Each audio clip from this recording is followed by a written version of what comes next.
Magandang gabi po sa ating lahat. Ang aking babasahin ngayon ay makikita sa mga awit, Kapitulo 81, versikulo 1 hanggang 5. Awit sa araw ng kapistahan. Masiglang awitan ang tagapagligtas, itong Diyos ni Jacob, awitang may galak. Umawit sa saliw ng matamburin, kasabay ng tugtog ng lira at alpa. Hipan ang trumpita tuwing nagdiriwang. Kung buwan ay bagot nasa kabilugan. Pagkat sa Israel, ito isang utos, batas na ginawa ng Diyos ni Jacob. Sa mga hinirang, ang utos di ito nang sila'y ilabas sa bansang Ehipto. Ganito ang wika na aking narinig. Yun lang po, maraming salamat. Purihin ang Panginoon sa kanyang banal na mga salita. God bless. Isang mapayapang gabi po sa ating lahat. Ang aking pong ibabahagi ngayon ay mula po sa Aklat ng Mga Awit, Kabanata 81, sa talata 6 hanggang 8. Ito po ang nakasaad. Mabigat mong daray aking inaalis, ikaw ay iibsan sa pasan mong labis.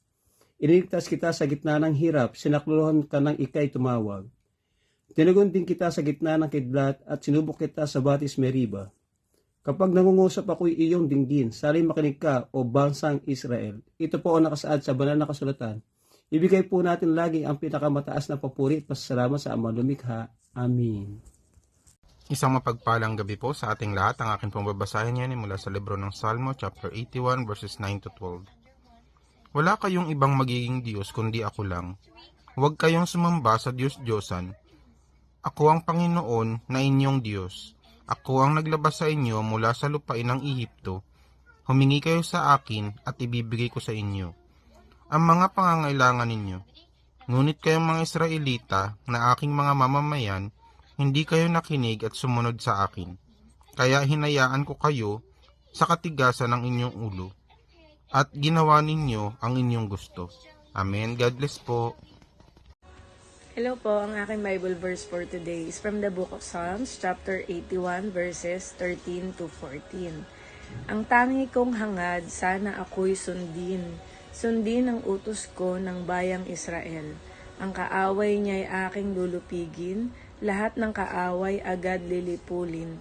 Amen, ang mabuting balita ng ating Panginoon.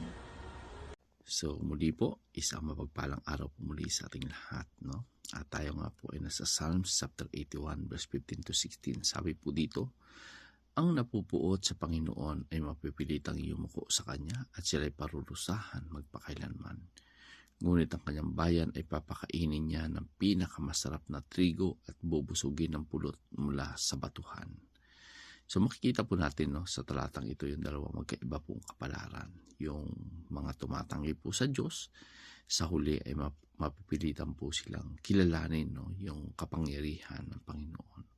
At yung sumusunod sa Diyos, ito po yung tumatanggap ng kasaganahan at pagpapala kasi nga kinikilala nila ang Diyos na provider, no? So dito yung pinakamasarap na trigo at pulot na sinasabi po dito ay ito po yung saganang pagpapala ng Diyos, no? Mga biyayang dumarating kahit sa mga lugar na tila imposible. So sa mas malalim po na kahulugan, ang tunay po na nagbibigay kasiyahan sa buhay ay ang ating Panginoong Jesucristo. Na siya po yung nagsabi na ako yung tinapay at ako yung buhay. Ako ang tinapay ng buhay.